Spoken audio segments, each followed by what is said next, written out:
I got this video here sent to my Instagram DMs. If any of y'all want to watch any videos together, you can always send it to my Instagram DMs. Get my reaction, get my thoughts on it. Now this one is titled, Katt Williams leaks who's behind Houston STD Breakout.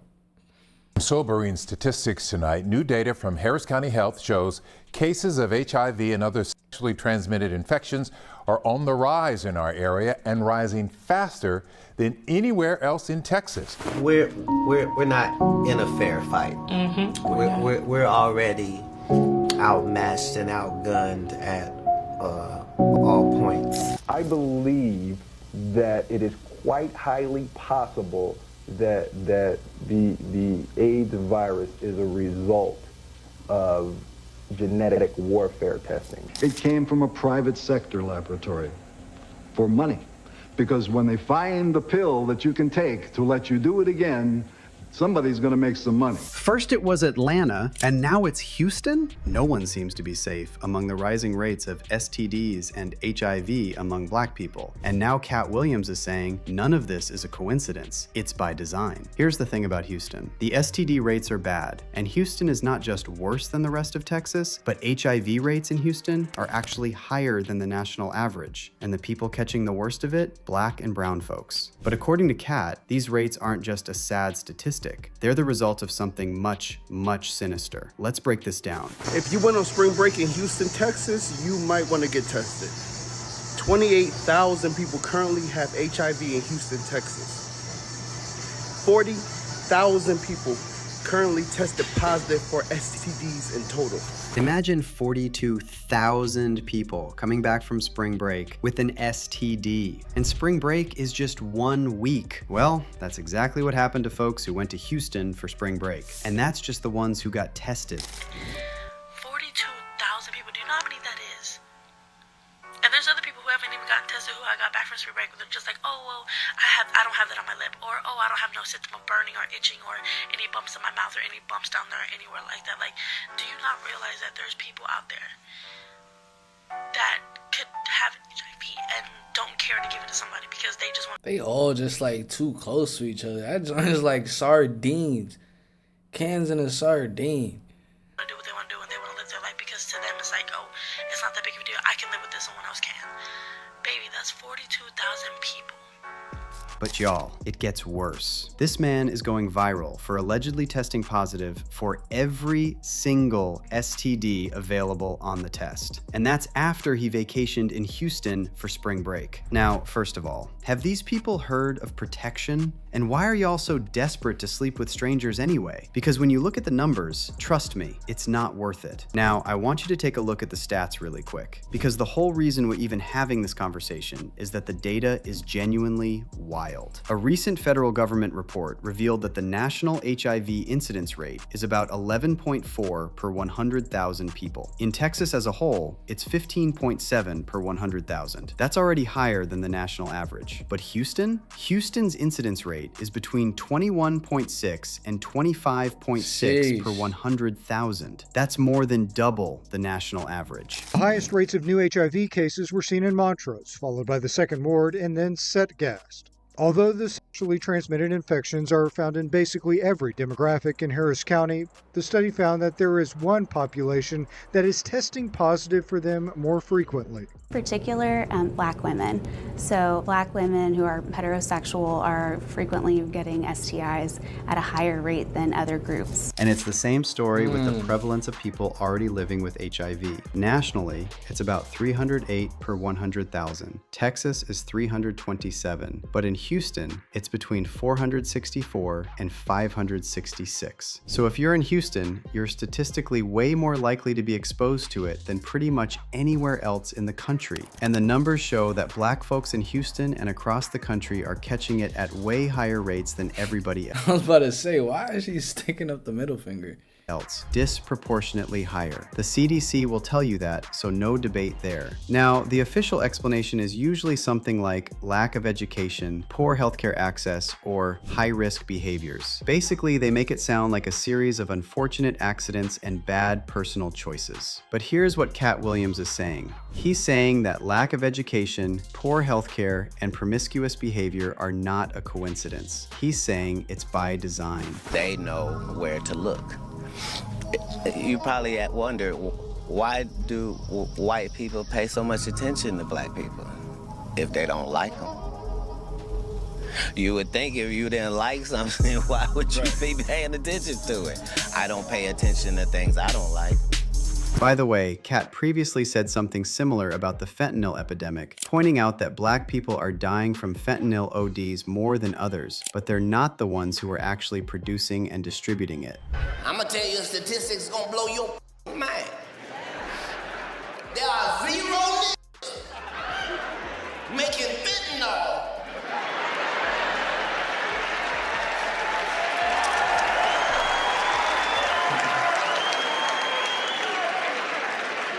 Look at white people. What? Now let's talk about what Katt actually means. See, Katt Williams is a great comedian because he has a way of revealing the truth while making people laugh.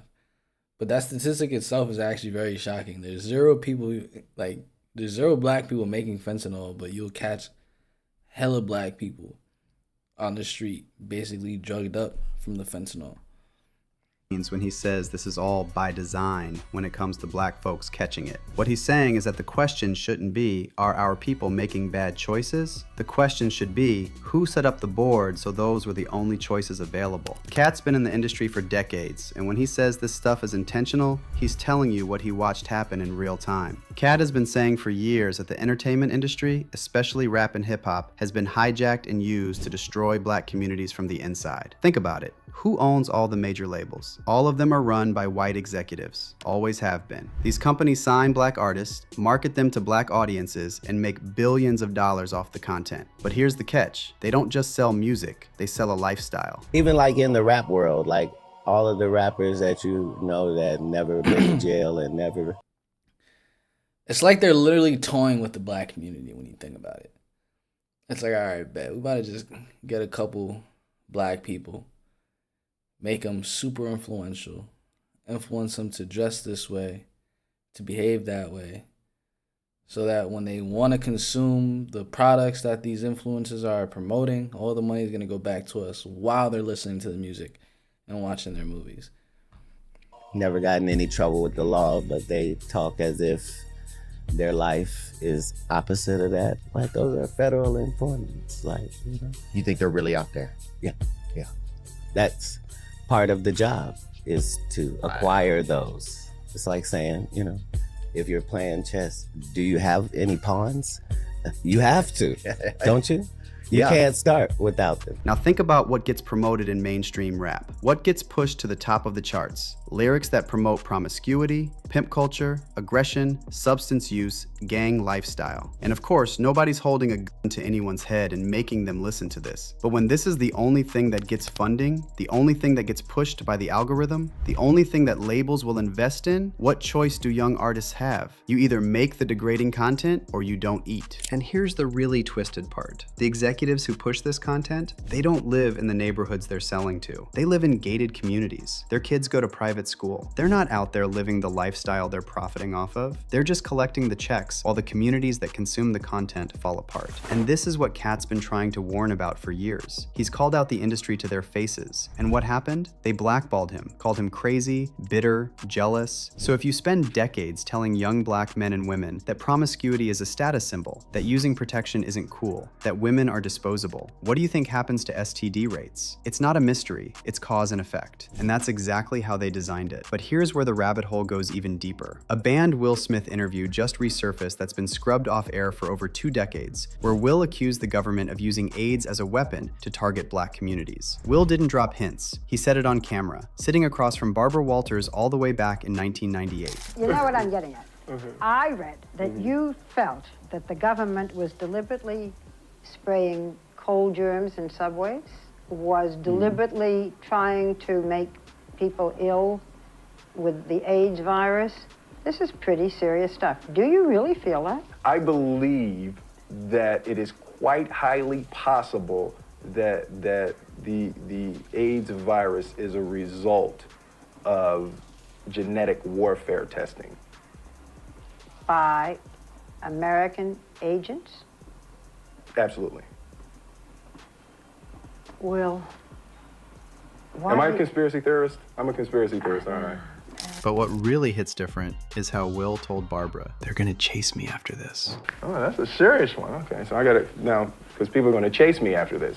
People are going to chase me. Some would say this was the last time we saw the real Will Smith, but that's a topic for another video. Let's go back to this theory that it was deliberately spread among communities. It sounds like the last time we heard the real Will Smith, because he'll never come out and say the truth as he knows it today, because Lord knows what he knows.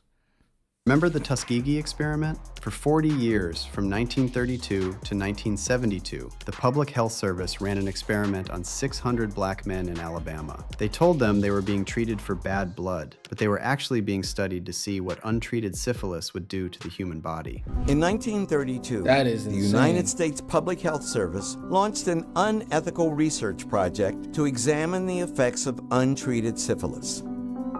The project was called the Tuskegee Study because it recruited 600 black men living in Tuskegee, Alabama.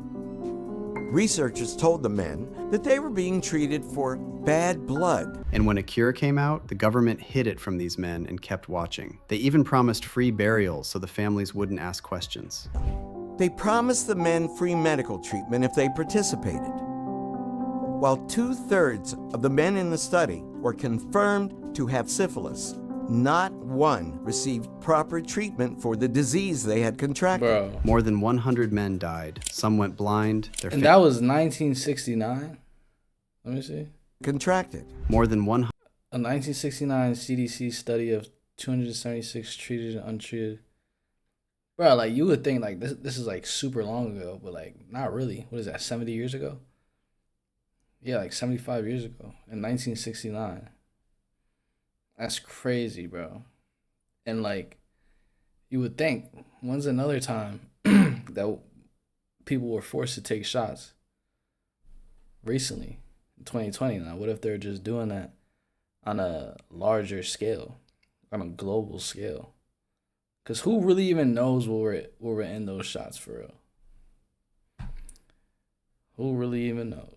100 men died. Some went blind, their families were infected, and nobody said a thing until a whistleblower came forward and leaked information to the press. So when Katt says this stuff is by design, he's not guessing. He's looking at the receipts. And it goes beyond the US too. White European colonizers in South Africa literally admitted they deliberately spread AIDS to black Africans. Pretending to inoculate people and that type of thing. The idea being to kill black people? Yeah, to eradicate black people. You must understand the concept was that AIDS was a killer. It was incurable at that point in time, so it was led to believe that if you infected people, it was the quick, non-militaristic That's approach insane. to eliminate black people. And that is something you know for a fact, that AIDS was actively being spread to other countries? Yes, to African countries. We were at war. Black people in South Africa were the enemy. But so it was about white supremacy? Definitely. Definitely trying to retain the white supremacy on the African continent. So you start to see a pattern here. The same people in power who already admitted to experimenting on black folks and deliberately infecting them. You really think they just stopped? Maybe they're not doing it the same way anymore. Maybe now it's promoting a certain lifestyle through the music industry, pulling funding from schools in certain neighborhoods, making sure healthcare is just out of reach for the people who need it most. Same result, different method. That's exactly what Katt's been saying about those HIV statistics. It's not a coincidence. coincidence. It's never been a coincidence. And look, you can call it a conspiracy if you want, but history has a funny way of taking the wildest conspiracy theories and turning them into things we learned in school. Tuskegee, MK Ultra, Operation Mockingbird, they all sounded crazy until the files got declassified. But I want to know what you think. What's really behind the Houston STD epidemic? And do you... Katt Williams makes a good point. It's definitely culture, society, media. When you think about the music that's being promoted, it is pretty much pimp culture. So it's kind of like all that is bound to increase as long as people are still being influenced by the music. And those that really don't care about women, those that are really just in sex culture for real. This is just the effect of what is really happening. Comment your thoughts down below. I'm going to catch you on the next video. Peace. Love y'all.